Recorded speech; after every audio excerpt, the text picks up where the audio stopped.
Canada's use of the Emergencies Act is coming to an end. Prime Minister Justin Trudeau says it will be revoked tonight, several days after police cleared Ottawa's streets of trucks and protesters. The CBC's David Cochrane is with us now to help us break it down. David, what underpinned this decision? Why now? Yeah, Vashi, it looks like the situation in Ottawa has just gotten more and more stable, since the police action started on Friday and really continued into Sunday. And there was some concern even on Monday when this went to a vote in the House of Commons that there were still pockets of protesters in the city. But more urgently, the NDP and the Liberals both cited concerns about gatherings of protesters in some of the more rural outskirts of the city of Ottawa, where there was a significant number of trucks and no guarantee that they wouldn't try to come back. But since then, the numbers at these, encampments, these retreating points, have diminished even further. And you look at the money that was fueling a lot of this, that has been further cut off and obstructed through the freezing of accounts and the drying up of crowdfunding. But perhaps more importantly, Vashi, the leadership of this movement is either in jail or on bail with strict conditions, right? Chris Barber was arrested. He was the first one to be taken into custody by police last week. He's been released on bail, but told to get out of Ontario and have no contact with anyone connected with the convoy. Tamara Leach was denied bail and remains in police custody. And Pat King, who's one of the main influencers, he won't know his fate until his bail decision is rendered on Friday. So all of these gravitational forces of money and organizers that were sort of holding this together, those have been removed from the equation, and the numbers at the rallying points that the protesters and the big trucks retreated to have just diminished steadily over the last several days. And you can see a change even here in Ottawa, Vashi, with the police posture. They're taking down fencing and removing barricades, allowing more and more access into what was called the red zone that had a hard police perimeter for several days as they were trying to get this under control. And I think it's safe to say that even with or without these powers, Vashi, the Ottawa police have learned a hard lesson. And if they do see a bunch of big rigs coming towards the downtown, they're unlikely to allow them to occupy Wellington Street in any force in the future. So given that change in circumstance, the revocation of the orders willingly by the Prime Minister, it remains to be seen what the NDP would say, Vashi, whether they were getting to the point that they were going to waver in their support for this based on the relative calm and peace here in the capital city of the last 48 hours. Let's just quickly touch on that. We've got the Minister of Public Safety coming up, and I'll put some of these questions to him. But the politics of this have been interesting, right? A bit of a political hot potato with the opposition Conservatives saying that this was political overreach, right? That they accused the government of trying to almost use this act to increase their own powers in a nefarious way. How do you see that playing out going forward? Well, look, the big thing that happens now is the debate is over in the Senate. The motion there has been withdrawn, and within 60 days there has to be this inquiry, which is the accountability mechanism. And they'll have to figure out exactly how that committee is constituted, but it will look at the circumstances that led to this. It will look at the policing, the money, the disinformation, and sort of render a written decision, I guess, in some way, explaining whether or not that this was particularly justified, or at least laying out, after hearing evidence and experts, whether the circumstances warranted or not. But certainly, the Conservatives are going to continue to prosecute this argument that this was dictatorial overreach, certainly backed by the Bloc Québécois, though the Liberals can point to the fact that it wasn't until they brought in these emergency powers and were able to bring police forces from the National Police Force and from 4 separate provinces together to clear out the occupation in Ottawa. It wasn't until that happened that they could win the battle for Wellington Street. They just now continue the fight with the Conservatives to see who can win the argument with the Canadian public. Okay, thanks so much, David. Appreciate your insights as always. The CBC's David Cochrane here in our newsroom. As I mentioned, we are joined now by Marco Mendocino. He's the Minister of Public Safety, also here in the capital city. Hi, Minister. Good to see you again. Thank you for making the time. Welcome back, Vashi. I appreciate that. I listened to the Prime Minister's press conference just last hour. He said in his comments that as of Monday, Ottawa and border crossings were in the clear. Why wasn't the act revoked right then?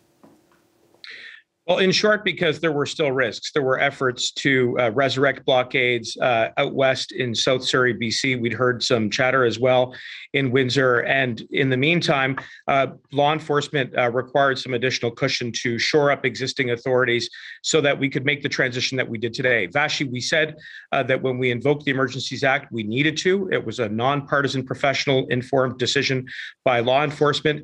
All of the powers that we used were effective at addressing the illegal blockades and occupation in Ottawa. We exercised restraint and responsibility and transparency. And so today we were able to take that decision. I just want to be clear, though, because when I listened to your interviews Monday evening, it wasn't so clear by which marker you would be judging that the act was no longer needed, right? You said this threat was still there, that law enforcement was advising you that it was still needed, but the Prime Minister pointed out today in his own words that the threat was cleared, right? That the situation in Ottawa, the situation at the border crossings that rose to the level of invoking the act were over on Monday. You open yourself up, do you not, to those criticisms that I was just talking about with David from the opposition about overreach, right? Why not, right at the second you knew that the acute emergency was over, was the act not revoked?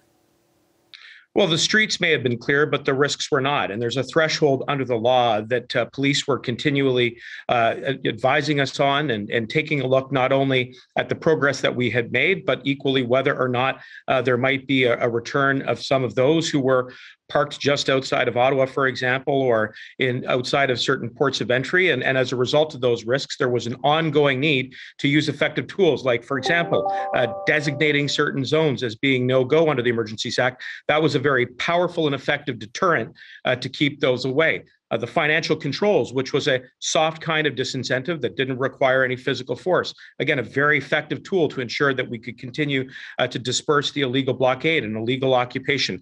Tools like that, tools like the rapid deployment of the RCMP where we needed them to be, example here in Ottawa, were all tools that we continued to need up until the last possible moment. And once we were informed by police that there was no longer a state of emergency, we took that under very careful advisement. But the flip side is— When did they inform you? Sorry to interrupt, Minister. When did law enforcement inform you there was no longer an emergency? Very recently, and certainly within the last number of hours, there's been a growing consensus that we were no longer at a state of emergency. So just today, law enforcement informed you of that. Is that accurate? When we hit that, we're no longer at that threshold, and when we were sure and confident that police would be able to use existing authorities, then we were able to make the decision to revoke. With respect, Minister, you didn't answer, though, beyond just recently when law enforcement told you that the act— I said within the last number of hours, Vashi. So okay, sorry, I didn't hear you at that moment. So today you were told by law enforcement. And previous to today, is it accurate to say that law enforcement told you, no, we still need these powers? Yes, by extension, as we were making the transition out of an emergency, there was still an ongoing need to use the authorities under the Emergencies Act. So, for example, in Winnipeg, there were some notices and cautions given to those who were within the area adjacent to the legislature there that they should vacate because of the Emergencies Act, along with other existing authorities. And this is another important feature of the Emergencies Act, is that it works in concert with existing authorities. I'm sure you're familiar with the assessment that some have made that the reason that the federal government had to intervene in this fashion was because other levels of government or law enforcement itself failed to do their job. What do you say to the concern that in the next instance that law enforcement fails to do its job, the federal government will invoke this act, that the precedent has now been set that should police not be able to arrest protesters, the federal government will give itself more power? Yeah, look, I think it's an important question. And that's one of the things that is very good about the Emergencies Act, is that it builds in a lot of transparency as you are using the exceptional powers that have been circumscribed under it. So the parliamentary debate that we've just had over the last number of days was important. And I would note that there was bipartisan support across the NDP Greens and our party to confirm the invocation of the Emergencies Act. There's also the Joint Committee which will study it, as well as the mandatory inquiry, which needs to begin within 60 days. All of those are incredibly important mechanisms to look at the kind of questions that you just talked about, which is making sure that there is a seamless integration and capacity to respond to a potential urgent situation and an emergency without the need to invoke the Emergencies Act. So we'll be looking very carefully at those lessons. Do you think, based on the information you have and what you've witnessed over the last 10 days as Minister of Public Safety, that law enforcement initially failed to do its job?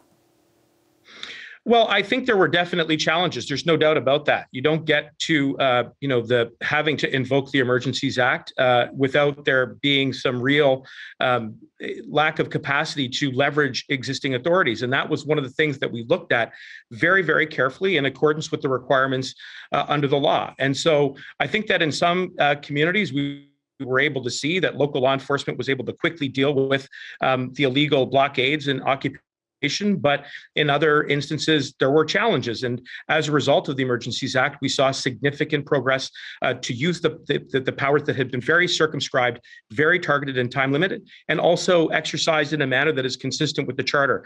Those are all important protections. And certainly there will be a robust debate about that as we get into the joint parliamentary committee and as well the inquiry. But that's one that I think all Canadians should embrace so that we never have a situation like this again. Before I let you go, Minister, I certainly don't want to paint a picture where, or absolve nefariously intended protesters who came down here to blockade things and really disrupt people's lives. But a group of the people who were here were definitely upset about mandates. And in the last 10 days, 2 weeks, we have seen a number of provinces remove or say they intend to remove at a certain date those vaccine passports or vaccine mandates. Given what we know now about the transmissibility of Omicron and that we know that vaccinated people can transmit it, although they are protected from severe illness and death, of course, is your government considering lifting the mandate under federal jurisdiction? Well, first, I would completely agree with you that there has been a real vigorous debate about the pandemic, and the government's sincere and evidence-based belief is that vaccinations is the way to get out. But we will continue to follow the advice. You saw some decisions as recently as last week, I believe, around an easing of some of the requirements at the border to facilitate travel, but at the same time, keeping some measures in place to protect and guard against the transmission of Omicron and other variants. I would just make the point that we need to put that group of Canadians who are law-abiding and who are genuinely exasperated, as we all are with the pandemic, with the illegal conduct that we saw in Ottawa, at our borders, and in other communities. And that's why we had to invoke the Emergencies Act. We did it for specific reasons, and it had the desired effect of allowing us to address what was an emergency. And I am trying to distinguish very much so between the two. And my question is about the former, right? My question is about whether or not the federal government, I'm not even saying announce, mandates are gone. I don't know whether the evidence or the science supports that, but your government has thus far not even expressed a willingness to consider that. Yeah, no, I would respectfully disagree, Vashi. I think we've always been open to different ideas around how to get around which measures are appropriate at which time. And there are decisions which are supported at every juncture by the evidence and by the advice that we're getting from our chief public health officer. It's natural that people want to get out of the pandemic. Vashi, it's been 2 years. We all want out of the pandemic, but we also will continue to use evidence and science as our North Star, as well as debate in the chamber, in our legislatures, because that's what democracies do. We resolve our debates in a respectful and in a democratic manner, not by resorting to violence, intimidation, harassment, or hate. And that has been one of the emerging lessons out of this emergency. Okay, Minister, I'll leave it there. I appreciate your time as always. Thank you. Thank you, Vashi. Hi, I'm Vashi Capellos, host of Power in Politics. See more of our show by subscribing to the CBC News channel or click the link for another video.